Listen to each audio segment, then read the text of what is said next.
ગુજરાતના મોરબી જિલ્લાના એક યુવકનો વિડીયો આ દિવસોમાં સોશિયલ મીડિયા પર વાયરલ થયો. તો આ વિડીયો રશિયા યુક્રેન યુદ્ધ વચ્ચે વાયરલ થયો છે. આ વિડીયોમાં આ વ્યક્તિ લોકોને અપીલ કરી રહ્યું છે તેઓ કોઈ પણ સંજોગોમાં રશિયન સેનામાં સામેલ ન થાય.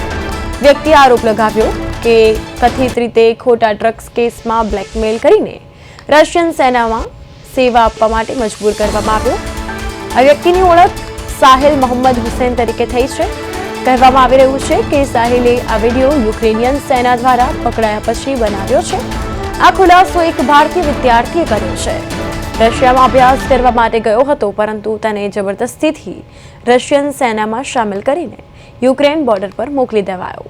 વિરોધ કરવા પર યુવકને ખોટા કેસમાં ફસાવાની ધમકી આપવામાં આવી. મજબૂરીથી યુવકને સેનામાં જોડાવવું પડ્યું. હવે તે યુક્રેન બોર્ડર પર છે, જ્યાંથી તેણે વિડીયો મોકલીને પોતાની આપવીતી સંભળાવી છે. ભારતીયોના નામે એક અપીલ ભર્યો સંદેશ આપતા વડાપ્રધાન નરેન્દ્ર મોદી પાસે મદદની માંગ કરી. તો મોરબીના યુવકનો વિડીયો રશિયા યુક્રેન યુદ્ધ વચ્ચેનો આ વિડીયો વાયરલ થયો. યુવકે રશિયન સેનામાં જોડાવા સામે ભારતીયોને અપીલ કરી. આ સાથે જ ચેતવણી પણ આપી છે. આપને જણાવી દઈએ કે ખોટા ડ્રગ્સ કેસમાં બ્લેકમેલ કરી સેવામાં ધકેલ્યાનો આરોપ છે. યુક્રેન બોર્ડર પરથી આપવીતી જણાવી છે. પીએમ પાસે મદદની માંગ કરી છે. યુવકની ઓળખ સાહિલ મોહમ્મદ હુસૈન તરીકે થઈ છે. મોરબીના યુવકનો રશિયન સેના મુદ્દે એક ચોંકાવનારો વિડીયો સામે આવ્યો. આ સાથે વધુ માહિતી માટે અમારા સંવાદદાતા પંકજ ફોન લાઈન પર જોડાઈ ગયા છે. પંકજ, અહીં આ યુવકે યુક્રેન બોર્ડર પરથી આ વિડીયો બનાવ્યો છે. હાલ ભારે રીતે આ વિડીયો પણ વાયરલ થયો છે. શું ખુલાસો? વાત કરવામાં આવે તો જે યુક્રેનમાં બંદી બનાવેલા મોરબીના સાહિલ માધુચીનો નવા બે વિડીયો સામે આવ્યા છે. જો વાત કરવામાં આવે તો સાહિલે જે હિન્દીમાં અપીલ કરવામાં આવી છે પીએમ મોદીને અને વિદેશ મંત્રીને કરી છે અપીલ, જે રશિયા જવા ભારતીયોને આપી છે એક મોટી ચેતવણી. જો રશિયા જાઓ છો ત્યાં ઘણા બધા સ્કેમર હોય છે, ત્યાં ધ્યાન રાખવું. ડ્રગ્સના કેસમાં ઘણા લોકોને ફસાવી દેવામાં આવે છે, એવું સાહિલ હિન્દીમાં કહી રહ્યો છે. તેના માતાની પાસે આપણે વાત થઈ, તેના માતા પણ જે ઇન્ટરવ્યુમાં કહી રહ્યા છે કે મારા દીકરાને ઇન્ડિયા પાછો લાવો. બિલકુલ પંકજ, અહીં અને ખોટી રીતે ડ્રગ્સ કેસમાં ફસાયો હોવાનું પણ જણાવ્યું છે. તે અંગે પરિવારજનોની કોઈ પ્રતિક્રિયા સામે આવી છે? ચોક્કસથી વાત કરવામાં આવે તો આશરે 3 મહિના પહેલા પણ સાહિલનો વિડીયો આવ્યો હતો. તેથી માતા સાથે વાત થઈ હતી અને ગઈકાલે પણ વાત થઈ હતી.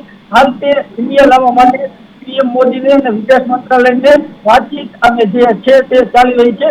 અને સાહિલે પણ એક હિન્દીમાં ઇન્ટરવ્યુ આપ્યું હતું કે રશિયા જવા માટે ભારતીયોને આ ઘણા બધા સ્કેમર ત્યાં હોય છે, ડ્રગ્સના કેસમાં ફસાવી દેવામાં આવે છે અને કોઈ પણ ખોટી રીતે કેસમાં ફસાવી દેવામાં આવે છે. બિલકુલ. તેના માતા પિતાનું કોઈ નિવેદન? એના માતા પિતાની જે આપણે એમની સાથે પણ વાતચીત કરી હતી, એમને પણ અપીલ કરી છે, એમની સાથે પણ વાત કરી હતી. આપણે એમની ઇન્ટરવ્યુ પણ આપણે લઈ લીધું છે.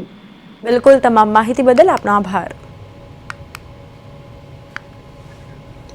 તો યુવકની ઓળખ સાહિલ મોહમ્મદ હુસૈન તરીકે થઈ છે. મોરબીના આ યુવકનો વિડીયો રશિયા યુક્રેન યુદ્ધ વચ્ચે વાયરલ થયો છે. આપને જણાવી દઈએ કે ખોટા કેસની ધમકી આપી તેને સેનામાં જોડાવા માટે મજબૂર કરવામાં આવ્યો તેવું તેનું કહેવું છે. તો હાલ તેને પીએમ મોદીને પણ અપીલ કરી છે.